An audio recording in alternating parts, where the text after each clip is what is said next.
Good evening, Mr. Festus.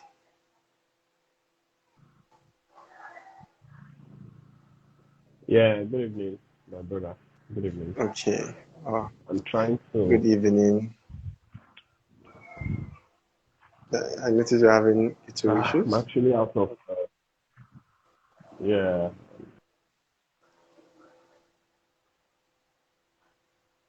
Okay. So should we give you some minutes?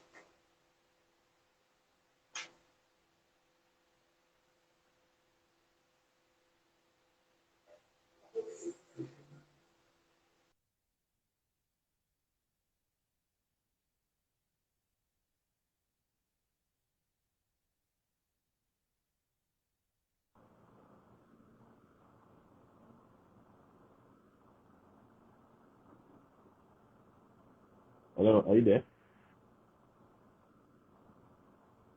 I find it extremely difficult to hear you.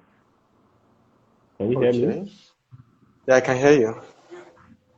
Um, Yeah, I can't see you though. you see me? I'm out. I'm Okay. out of Lagos, so I'm out of Oh, jurisdiction. So I just oh. have to be. Yeah. All right, that's fine. That's fine. Are you ready to proceed? Yes, we can proceed. Thank you for having me. Okay. Awesome, awesome. Thank you. Thank you for honoring our invite. I know that this is a huge sacrifice on your end. Thank you so much.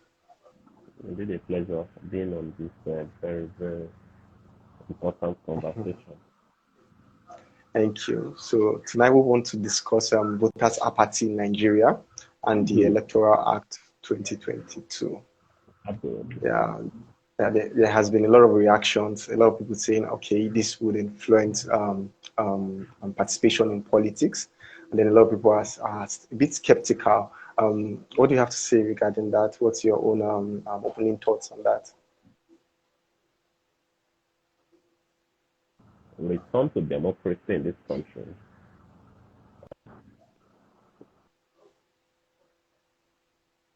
So Did you sorry. get me? So sorry. Yes. Yes. I got your question. I was saying Okay. that since our return to civilian rule in 1999, the 2023 election seemed to be one that would have, you know, a lot of our young people actively participating. It seems to me, as far as I'm concerned, that this very election seems similar to the 1993 general election. You see the passion in our young people. You see the willfulness in them. You see the enthusiasm in them. You see the energy in them to participate in the forthcoming election. And the reason is not perfect. Looking back at the historical ESAS process that had millions of our people on the street, for which you see that that very process has awoken the consciousness of our people. And that is why, for the, for the very first time in the democratic history of our country, you see how our young people are deliberate in their quest for a better country. I honestly believe that the political climate of the country, fueled by the NSAS movement, has changed the attitude of our young people, particularly the young people, towards the electioneering uh, process. And so, I do not predict a level of voter apathy. I do not predict that. I see quite a huge level of uh, voter participation in the electoral process. You see, It seems to me that the Electoral Act enacted in 2022 has brought about Yes. quite a number of reforms. Okay. Quite a number Well, of well, reforms. And this in reform, 20. Okay. sorry for butting in, Oh, no, this no, no. reform seems to have brought, or inspired some level of confidence in the system, because the reforms were practically meant to sanitize the system, strictly sense. So I think those are the reasons why I feel that in the coming election, in the coming 2023 election, there may not be some level of apathy, because people are tired of the situation of the country. Insecurity, excruciating and painful poverty, inadequate or lack of, healthcare facilities, broken infrastructure, unemployment, job insecurity, and a gross level of disharmony amongst our countrymen. We are tired. The people of this country are tired. And that's why you see that the young people are just desirous of a change. I do not think there will be some level of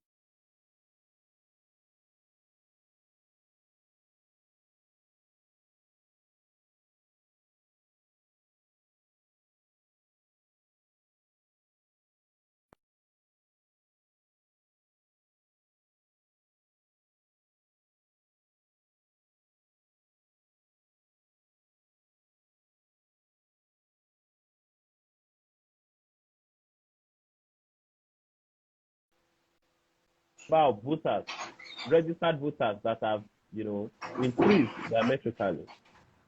So these are the facts that give me the confidence to say that, look, in the coming election there might not be quite a level of voter apathy. I think our young people, particularly our young people, are going to actively participate in the coming election. I'm not going to predict where they are going to take their vote to, but I'm confident that with what we can see everywhere, that our young people are going to Yeah. really participate in the coming election. Yeah. Participate in the elections.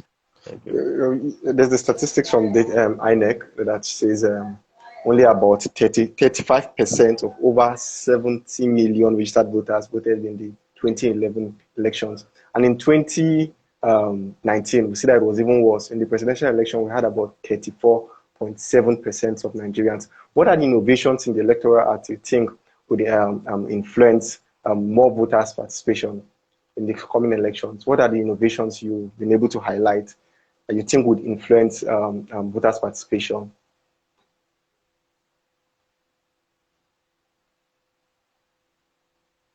Okay, it seems like we've lost Mr. Festus for a bit. Let's just hang on for some few minutes. Yeah, welcome Beni, welcome Uyilo, Crown Prince, Kalevi Jama. You're all welcome.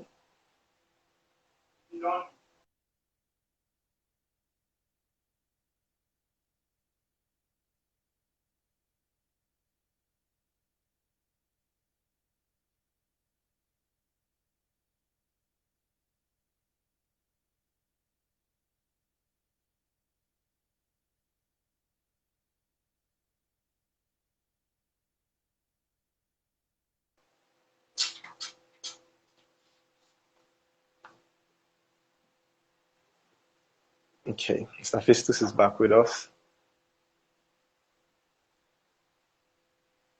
Can you hear me, Mr. Festus?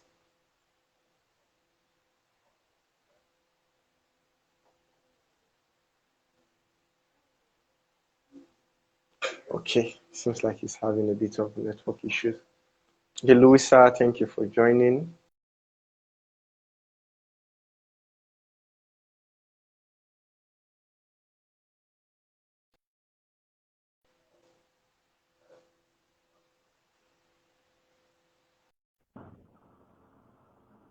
Hello? Okay, it seems like we'll have him back. Oh, Can okay. you hear I me? think it's better now. Yeah.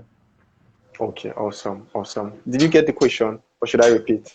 I didn't get that. I didn't get that.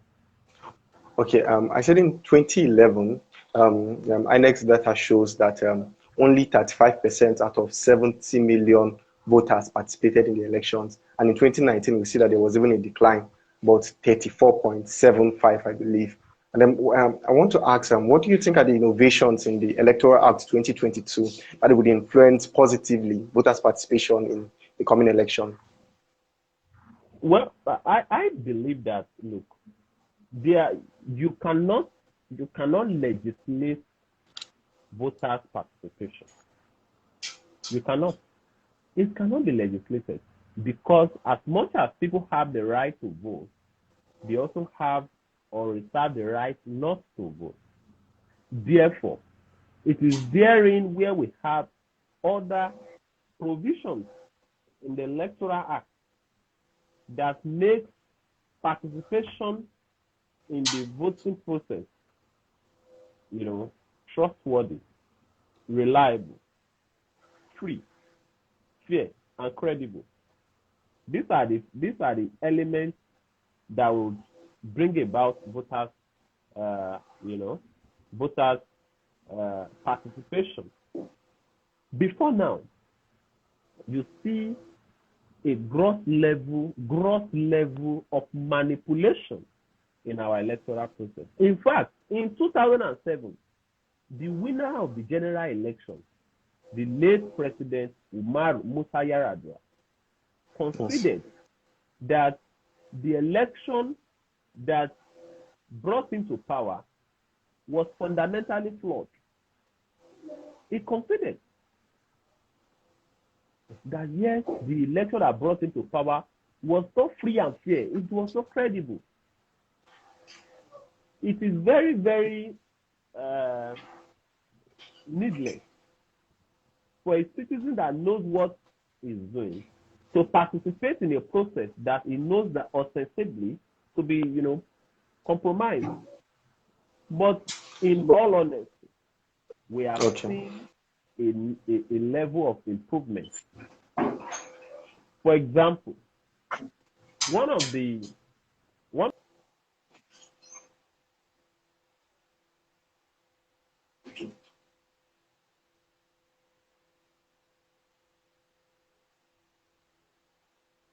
so I said one of the very provisions of the Electoral Act 2022 is the early release of,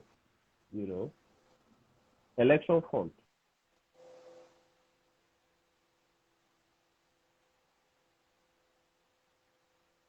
Yes, sir. With you. Yes. So by virtue of the new electoral law, the fund that will be deployed by INEC to conduct elections must have been released by the federal government a year before the election. That was never the case before now. That gives INEC ample time to prepare properly for the election.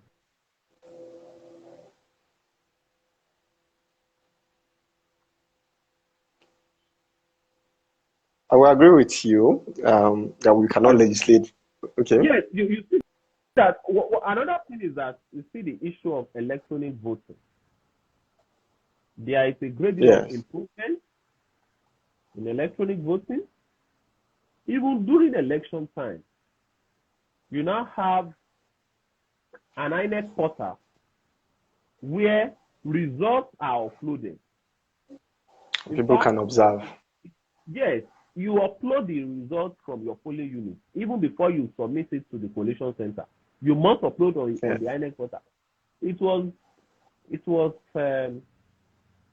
was tried. That particular system was adopted in Osun election, and you saw how that was helpful to the point that a person that was never thought to be a winner eventually emerged winner. So you see that we have not gotten there. I agree absolutely that we are yet. Yes, yes. But there is a great deal of improvement, and that has, that has instilled confidence in the citizenry, and that is why some of us honestly feel that the young people of our country are now alive.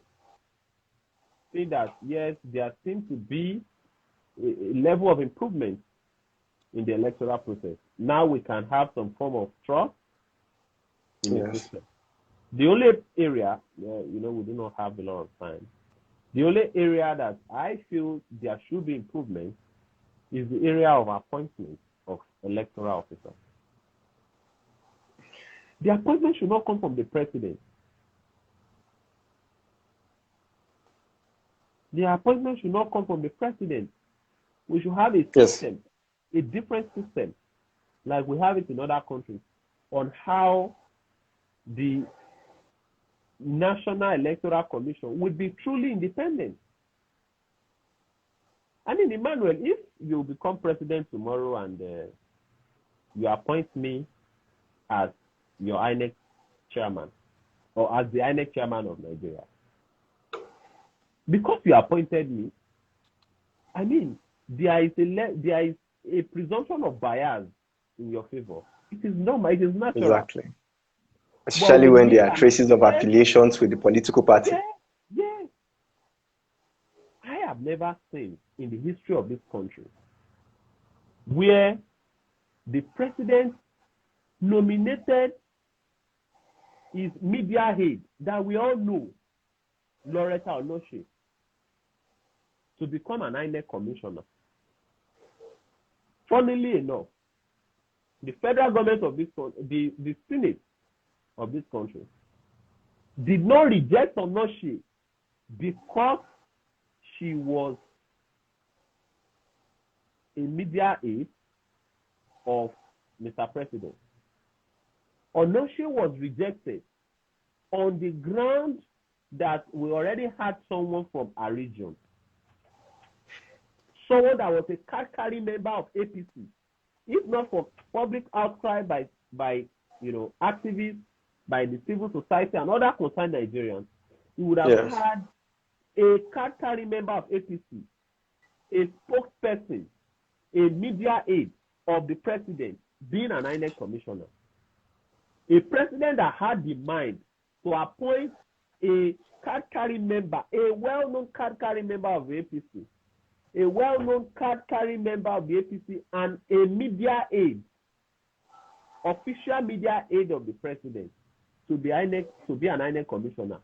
Such a president with such a callous audacity cannot be trusted with persons he had appointed, with other persons he had appointed, to become INEC officials. So I honestly feel that same way we have in the judiciary, we should have, independent set of people that will be responsible for the appointment of electoral officers. I think with that we will have better trust and of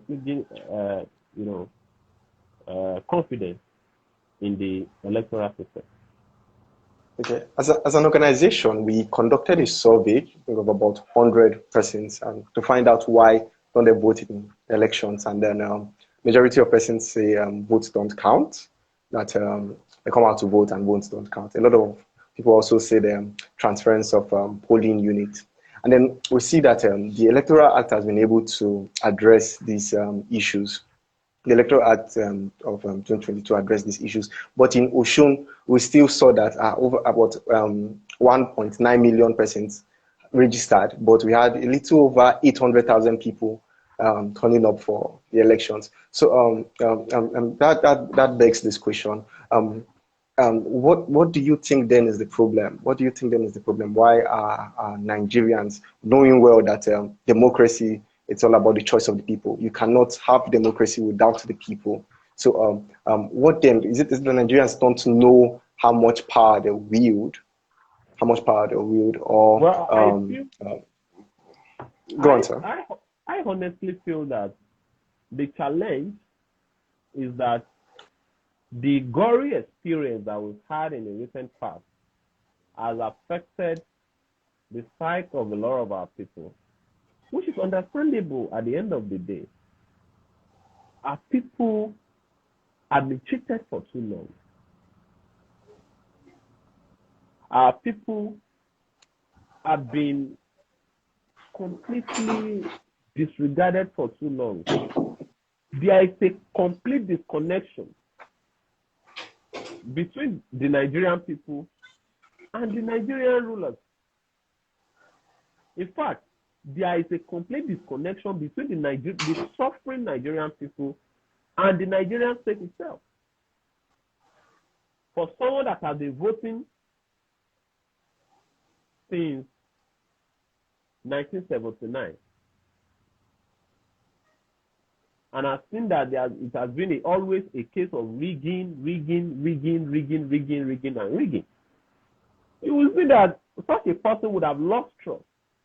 And that is where the civil society must come in to continue to sensitize them. The civil society has a duty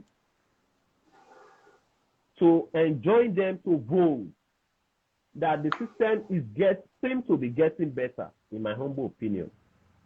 Look, it is no longer business as usual. Yes. I am not saying we have a perfect system, but I believe that we seem to have moved away from the era where the courts do the voting, the conduct of the election, to where we now have the people seem to be deciding their fate. That is the truth. I agree that votes do not count, but I'm saying that the system is getting better. Now, as a constitutional lawyer, I know that even before 1960, before we gained our independence, Baba Afe Babalola, in his book, Election Law and Practice in Nigeria, explained under the first chapter where we had a history of elections in Nigeria, that right back, even before independence, there had been issues of rigging, of manipulation, and irregularity. However, on a daily, because we are a growing democracy, on a daily basis, the system keeps getting better. At the end of the day, Nigerians must not fold their hands, because eternal vigilance is the price of our liberty. You cannot just go and you cannot vote and go back home to sit down. No, it is wrong. I'm going to court to challenge a very provision in the. I will go to court. I have said it that I will challenge it. To challenge what provision? The constitutionality of that very provision. I can't remember the direct section now of the Electoral Act. I can supply it to you after this webinar. That provides that where you are refused to vote, or where you are not allowed to vote, loitering around the election center, you would have committed an offense. Wow. Or after voting, staying back, you would have committed an offense. No, that is unconstitutional. People who have voted must stay to protect their vote, lest the vote will be manipulated. Whether it was a clever attempt by the political class to manipulate votes, I wouldn't know. But we must all be vigilant defenders of our civil liberties. Exactly. And that's why the matter will be challenged in court. But I feel that as much as we are still a growing democracy, what we have now is better than what we used to have. And that is why I continue to enjoin our people to come out en masse to participate in the process. Because this that we have started is going to be a long journey to our freedom from the shackles of this oppressor. It's going to be a long journey. So participating now, we might not necessarily get the result in 2023. That's the truth.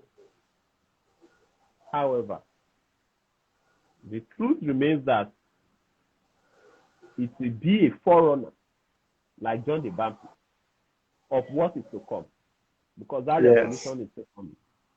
Yes. Obviously, a statement will be made. A statement will be made, and then everyone will see that, okay, the people are tired. Yes, the world will understand that the young people of this country have their destiny in their hands, and that so whoever climbs that seat or whoever becomes president tomorrow will tread carefully, knowing fully well that people are tired, people are angry. That, well, this will be a post-election conversation. Look, it is not enough. I'm saying again and again, it is not enough for us to fold our hands even after the election. It is not enough. We must mobilize ourselves as strong and active citizens. One of the real trouble with Nigeria is that we do not have active citizens. We have citizens, but we do not have active citizens. I'm not talking about patriotic citizens, because you cannot even have a patriot in Nigeria or a patriot in Nigeria. The reason is simply because you cannot have a patriot in a country that exists only in your illusion. Nigeria is not one country that gives you reason to be patriotic.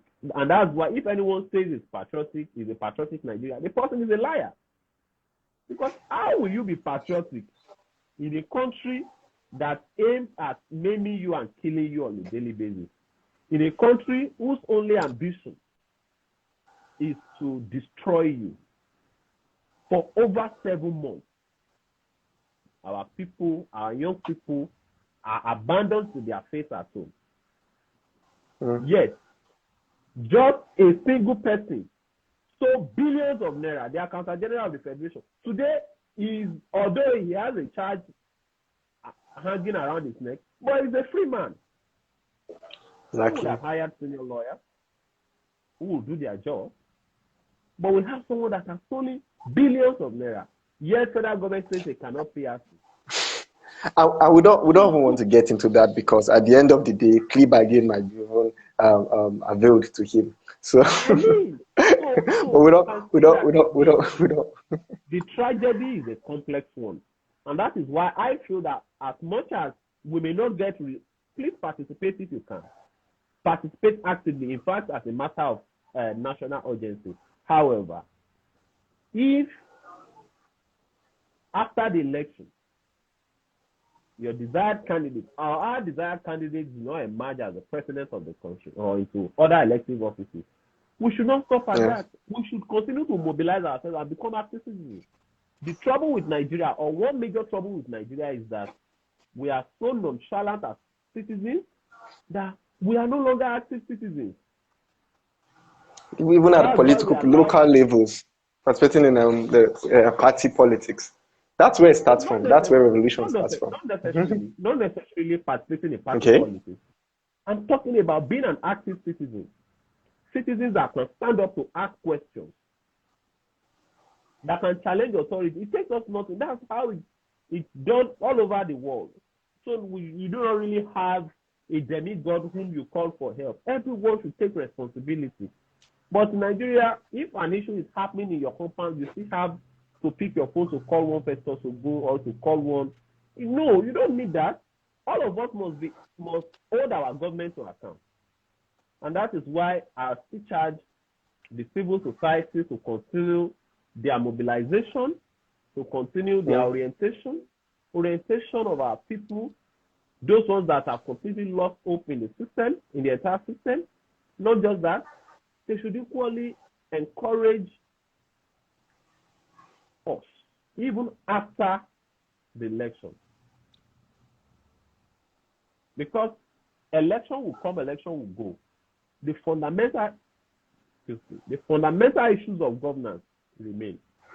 That is why it is not enough. Exactly. It is not enough as citizens of this country to vote and wait for another 4 years to participate. No, you must be active citizens.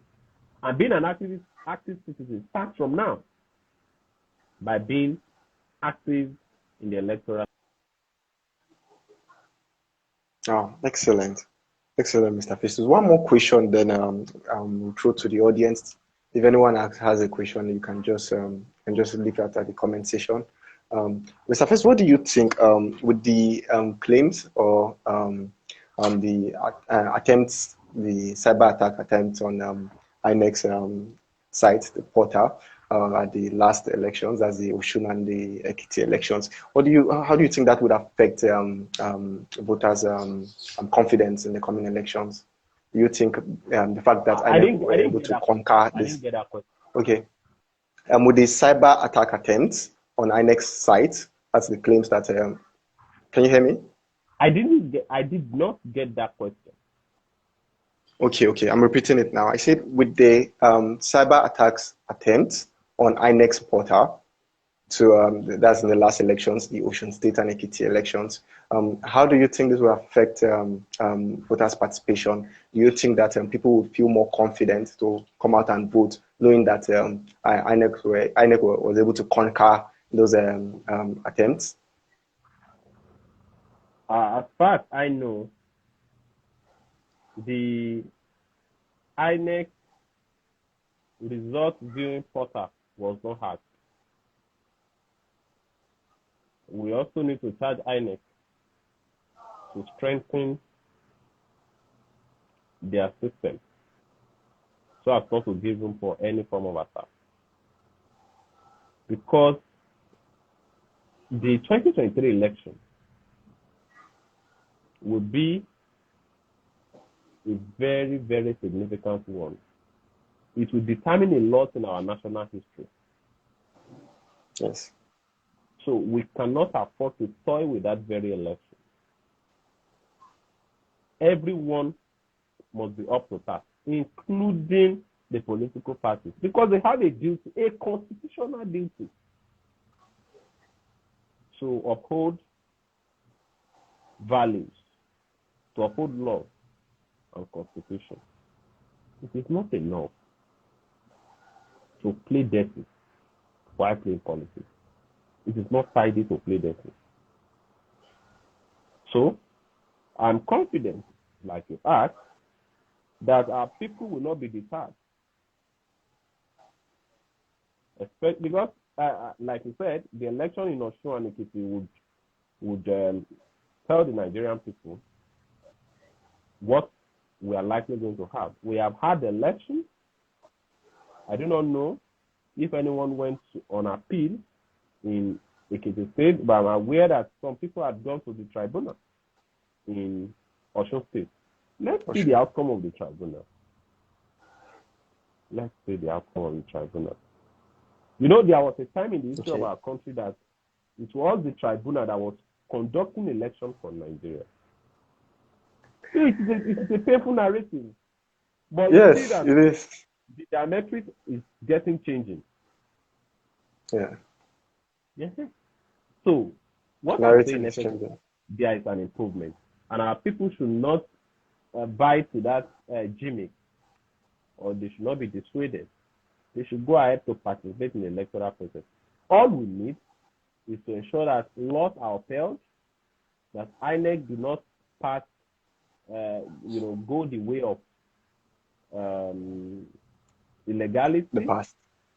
We must continue to watch them so that they would not compromise standards and that vigilance. Both are counted.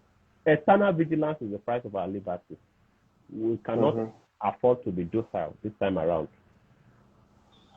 2023. My last question would have been the destiny of our country.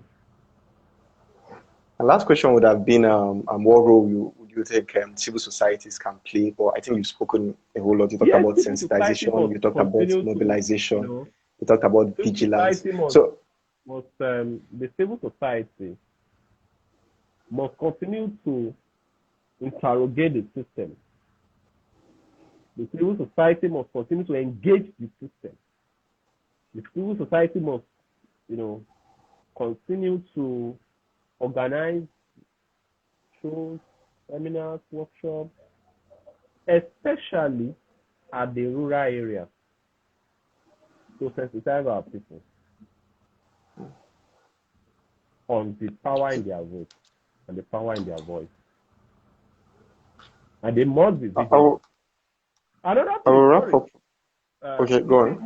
Most civil society, they are so engrossed with monitoring elections. How many civil society monitors election petitions?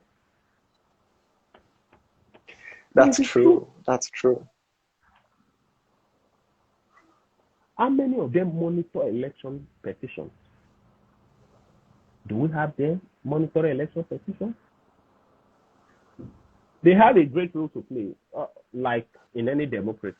They have a great role to play.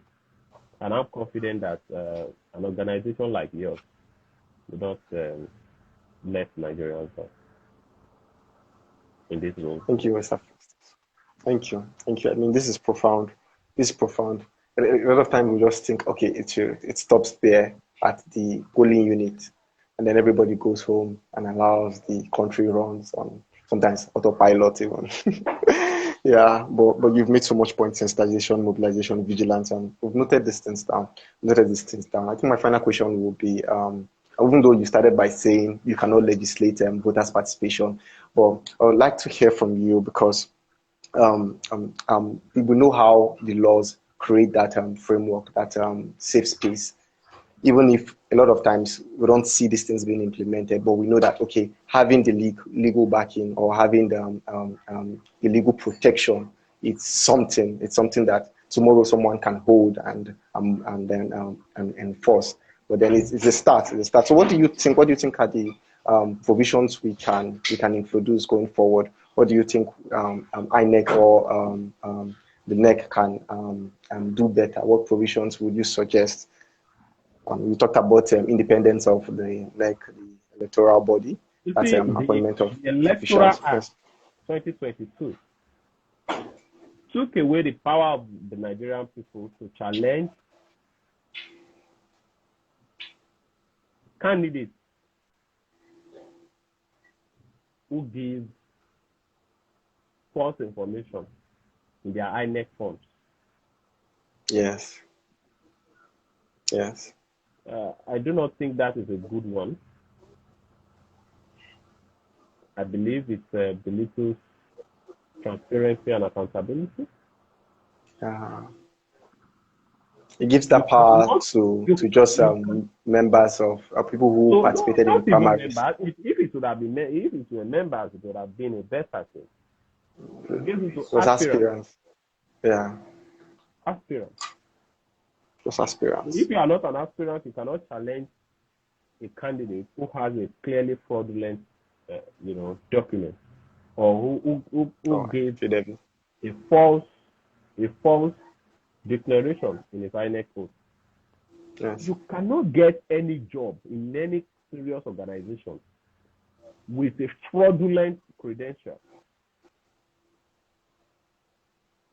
So why should the Nigerian people, why should voters not be eligible or not have the local standing to challenge a candidate who has a false information in his INEC form? I think that provision has to be reviewed. But moving forward, the Electoral Act is yet to be really tested. The Electoral Act 2022 is yet to be really tested. Let's experiment it with the 2023 election and see where it can be improved. But as a lawyer, I know that provision is the very provision that allows only the aspirant is not a good one, because you cannot even extend it. Ideally, you cannot even extend it to aspirants from another political party. It's also the aspirant with whom you contested. In fact, some lawyers, although I do not agree, some lawyers would argue that it has to be aspirants that participated in that very election. Oh, that's very office. An issue. Yeah. It becomes an issue to that very office, rather. So that means that if I contested for House of Assembly, I cannot challenge the form, INEC form of someone that contested for governor. Whereas we can see that a vagabond is trying to take over power. I think that's very we might need to test that in court. We might need to test that in court to know what's the judicial interpretation to that. Yes, absolutely. I think I have about two pre-election matters bordering on that. Let's see what the court says. It's still novel, so it has not gotten to the Supreme Court. It's still novel. It has not gotten to the Supreme Court. Thank you for having me. I think now we'll take your final thoughts. I mean, what would you tell people listening to you? Well, I would say that the people of our country should not be weighed down by the challenges of today. Regardless of how everything looks like today, I'm very confident that things will get better. We will all have that Nigeria of our dreams. But that will not be implemented or affected by the vagabonds we have in power today. That will not be affected by the system that we run currently today. That will be affected by our sweat, at times by our blood, to birth a new country. Our birth in a very painful and excruciating manner. But we just have to do it. And the first step in birthing a new country is to make sure that we participate actively in the 2023 election, so that those people that have destroyed this country, that are still coming forward to continue their satanic agenda, are completely disappointed. Those people that believe they have structure are outstructured by the structure that belongs to the people, by the true structure that belongs to the streets. I'm hopeful and confident that the voice of the Nigerian people in no distant time will be so loud and clear, not necessarily about the 2023 election, but about the revolution that is to come. Thank you very much. Thank you very much, Mr. Festus. Thank you for honoring our invite, and thank you so much. Thank you so much. I noted down so much tonight. Thank you so much. And Chris Fresh, I saw your comments. You will participate and your vote must count. Yes, it will count. It will count come 2022. Thank you once again, everyone, for joining in. I trust you had a swell time. Mr. Festus, thank you so much for the sacrifice. Thank you for your time. We hope to have you in the future. Enjoy. Bye-bye. Good night. Good night, everyone.